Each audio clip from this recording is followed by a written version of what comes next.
형님들, 3월 4일 코스닥이 역사상 최대 낙폭을 기록한 날이잖아요.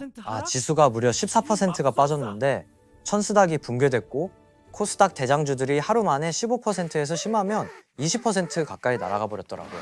그날 개인 투자자들은 코스닥에서만 1조 2천억 원을 던졌거든요. 다들 소중한 돈을 지키기 위해 손절하고 시장을 탈출한 거죠. 그런데 그 혼란 속에서 반대 방향으로 움직인 세력이 있었어요. 외국인이에요. 외국인은 그날 코스닥에서만 1조 1714억 원어치를 사들였어요. 개인이 던진 걸 통째로 받아낸 거잖아요. 그리고 그 외국인이 가장 많이 담은 종목이 딱 두 개였는데 알테오젠 그리고 레인보우 로보틱스예요. 바이오랑 로봇이거든요.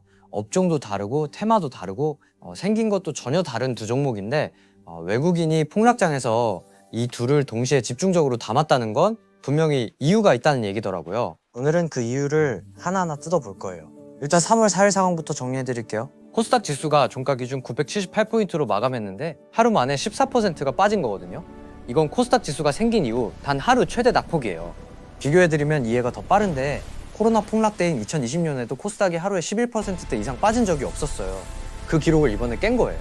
오전 11시쯤엔 매도 사이드카가 발동됐고 지수가 계속 미끄러지면서 코스피, 코스닥 양대 시장에 동시에 서킷 브레이커가 내려왔는데 그때처럼 패닉 속에 개인 투자자들이 선택한 게 투매였고 1조 2천억 원을 던진 거잖아요. 근데 형님들 그 물량이 다 어디로 갔을까요? 공기 중에 사라진 게 아니거든요. 누군가 그걸 다 받아냈다는 얘기예요. 외국인 순매수 1위 알테오젠이에요. 그날 알테오젠 주가는 13%가 넘게 빠졌는데 32만 원대까지 내려왔더라고요. 2월 말에 40만 7,500원이었으니까 불과 며칠 만에 20% 가까이 빠진 거잖아요. 그걸 외국인이 제일 많이 담았어요. 순매수 2위는 레인보우 로보틱스예요. 이날도 16%가 넘게 빠지면서 70만 원대로 내려왔는데 52주 최고가가 934만 원이었으니까 고점 대비로는 반토막 이하로 내려온 상황이에요. 그 타이밍에 외국인이 들어온 거예요. 형님들, 이게 그냥 싸서 죽는 단순 저가 매수일까요? 저는 아니라고 보거든요. 두 종목 다 각각 아주 구체적인 이유가 있어요. 하나하나 보여드릴게요. 알테오젠은 지금 코스닥 시가총액 1위예요. 시총이 대략 20조 원 안팎이거든요.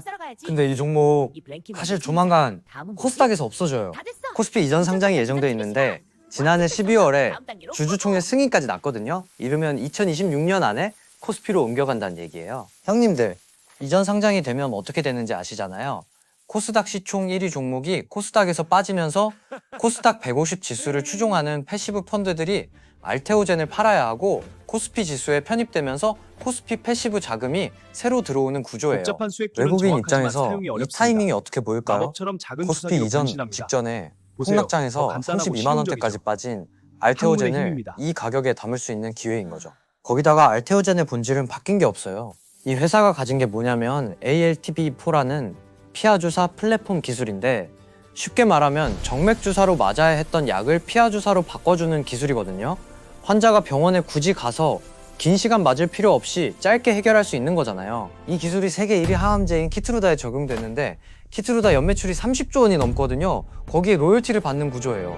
2020년에 머크랑 계약했고 이후 아스트라제네카, GSK까지 줄줄이 계약하면서 글로벌 빅파마들이 이 기술을 필요로 한다는 게 계속 증명되고 있는 거예요.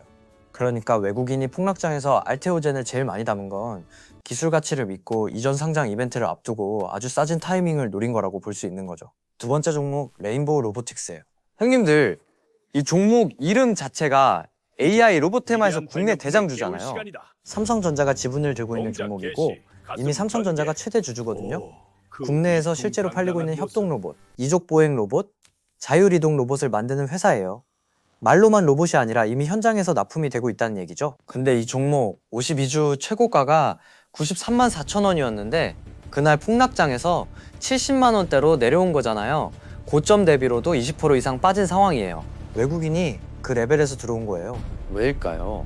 로봇 산업 자체가 위기에 처한 게 아니에요. 전쟁이 나서 원유 오르고 환율 요동치고 경기가 불안하다고 해서 삼성전자가 레인보우 로보틱스 지분을 판 것도 아니고 협동로봇 납품이 취소된 것도 아니거든요. 형님들, 폭락장에서 좋은 종목과 나쁜 종목이 같이 빠지는 게 원래 일이잖아요. 공포가 시장을 지배할 때는 싸고 좋은 종목이라도 예외가 없더라고요. 개인들이 일단 팔고 보는 그 타이밍에 외국인은 레인보우 로보틱스 실제 가치는 그대로라고 판단한 거죠. 트럼프 행정부가 로봇 산업 지원 정책 기조를 유지하고 있고 글로벌 제조업 자동화 흐름 자체는 전쟁이 난다고 멈추지 않아요. 오히려 인력 의존도를 낮추려는 수요가 지정학적 불안 속에서 더 커질 수도 있거든요. 그 구조적 성장 스토리를 외국인이 폭락장 저가에 담은 거예요. 자, 여기서 형님들한테 진짜 중요한 질문을 드리고 싶어요. 바이오랑 로봇 업종도 다르고 테마도 다른데 왜 이 둘이 동시에 외국인 순매수 1, 2위에 올랐을까요? 우연이 아니에요. 외국인이 종목을 고를 때 쓰는 기준이 있거든요. 첫 번째는 글로벌 레벨에서 통하는 기술 또는 테마여야 해요. 알테오젠의 피아주사 기술은 글로벌 빅파마들이 줄줄이 계약한 기술이고, 레인보우 로보틱스의 협동 로봇은 미국, 유럽 제조업 자동화 트렌드에 직접 연결되는 테마예요. 두 번째는 실물이 있어야 해요. 그냥 미래 얘기가 아니라 지금 납품되고 지금 로열티가 들어오고 매출이 증명되는 기업이라는 거죠. 세 번째는 폭락 원인이 회사 자체 문제가 아니어야 해요. 이번 폭락은 미-이란 전쟁 충격이었잖아요. 알테오젠 기술이 망가진 게 아니고 레인보우 납품이 취소된 게 아니에요. 외부 충격으로 같이 빠진 거거든요. 이 세 가지 조건을 다 갖춘 종목을 외국인이 폭락장에서 선별해서 담은 거예요. 그리고 그 선별 과정에서 개인 투자자들이 내답한 물량이 외국인 손으로 넘어간 거잖아요. 이걸 보고 어떻게 해야 하냐? 당연히 이게 제일 궁금하실 거예요. 딱 두 가지만 말씀드릴게요. 알테오젠은 코스피 이전 상장 일정이 핵심이에요. 이전 상장이 공식 확정되고 날짜가 나오면 그 전후로 수급이 크게 흔들릴 수 있거든요. 코스닥에서 팔아야 하는 인덱스 자금이 있고 코스피 편입 이후 새로 들어오는 자금도 있어서 이전 시기를 기준으로 전략을 나눠서 생각하셔야 하는 종목이에요. 레인보우 로보틱스는 로봇 업황 자체를 보셔야 해요. 단기 변동성이 큰 종목이거든요. 삼성전자 관련 공시나 협동 로봇 수주 소식이 나올 때마다 주가가 크게 흔들리기 때문에 진짜 로봇 AI 테마를 길게 보시는 분들한테 맞는 종목이에요. 한 가지 공통점이 있어요. 두 종목 다 지금 레벨이 장기적으로 싸냐 비싸냐를 놓고 의견이 갈리는 구간이에요. 외국인이 샀다고 무조건 따라 들어가는 게 정답은 아니에요. 다만 외국인이 폭락장에서 뭘 골랐는지 그리고 왜 골랐는지를 이해하는 것 자체가 내 소중한 돈을 어떻게 다룰지 판단하는 데 분명히 도움이 되더라고요. 오늘 정리해드리면요. 3월 4일 코스닥 역대 최대 폭락 이래 개인은 1조 2천억을 던졌고 외국인은 1조 1,714억을 받아쳤어요. 그리고 그날 외국인이 제일 많이 담은 두 종목이 알테오젠과 레인보우 로보틱스예요. 바이오 플랫폼 기술 1위의 코스피 이전 이벤트, AI 로봇 실물 대장주의 삼성전자 지분 보유. 업종은 달라도 외국인이 이 두 종목을 고른 기준은 같았어요. 글로벌 테마에 올라타 있고 실물이 있고 폭락 원인이 회사 잘못이 아니라는 거죠. 오늘 얘기가 투자하시는데 조금이라도 도움이 됐으면 좋겠어요. 다음에 또 유용한 얘기 가져올게요. 안녕.